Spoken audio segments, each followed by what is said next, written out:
श्री शिवाय नमस्तु। शंकर भोलेनाथ ओघड़दानी की कथा कर रही है। व्रत कार्तिक महत्तम कथा है।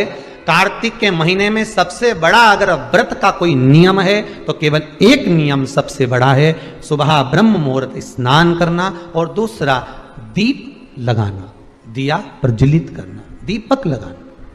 दीप दान से बड़ा कार्तिक के महीने में कोई दान का वर्णन नहीं है जितना दीप दान का वर्णन।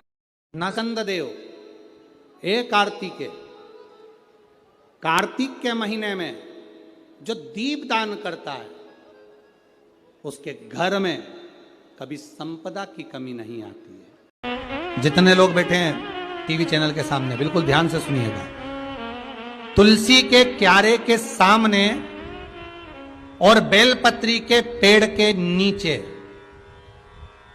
आप अगर 5 मिनट भी बैठकर भगवान का भजन करते हो, आप जिस मंत्र की माला करते हो उसका फल लाख गुना हो जाता, भले एक बार जपा क्यों ना।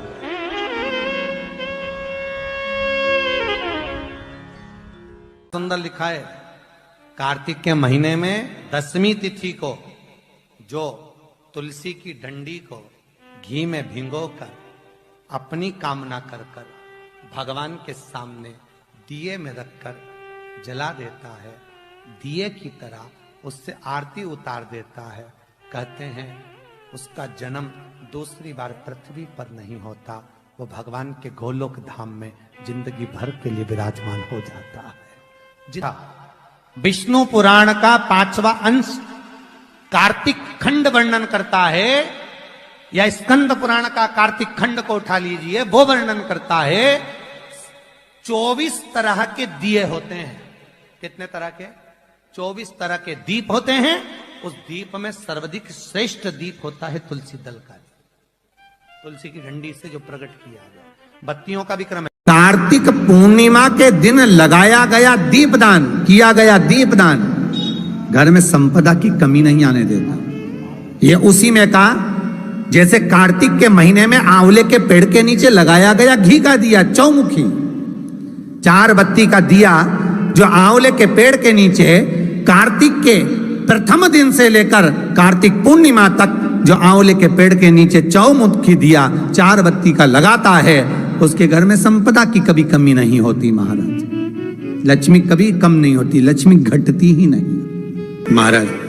शिव महापुराण की कथा कहती है, विष्णु पुराण कहती है, स्कंद पुराण कहती है महाराज कि भगवान नारायण स्वयं इस जड़ के नीचे अपना विश्राम करते हैं महाराज। प्रयास करा करो, एक चुटकी हल्दी, कितनी?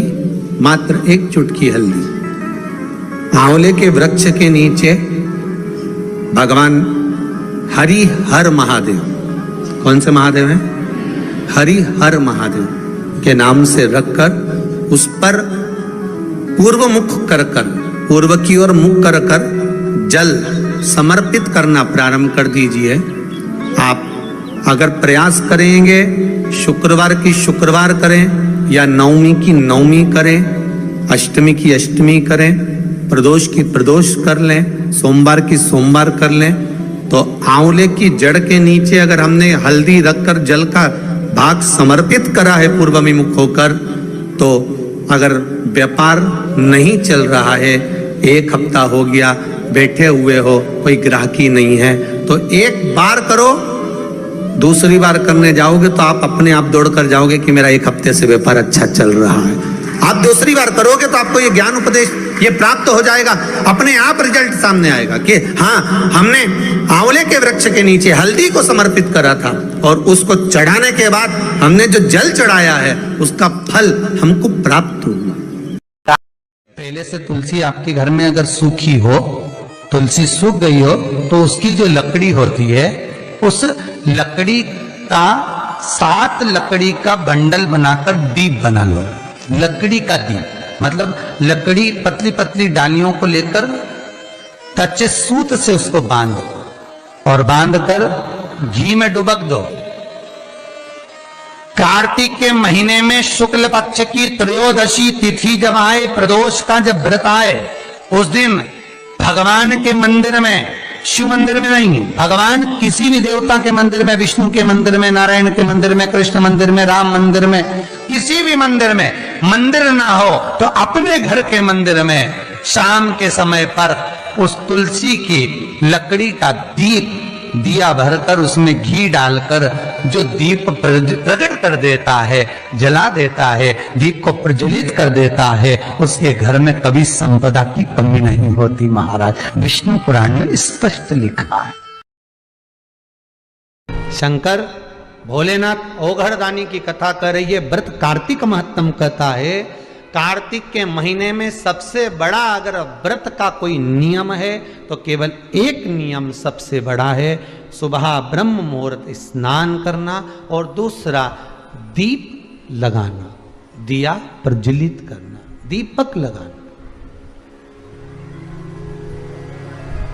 दीप दान से बड़ा कार्तिक के महीने में कोई दान का वर्णन नहीं है जितना दीप दान का वर्णन कार्तिक महीने।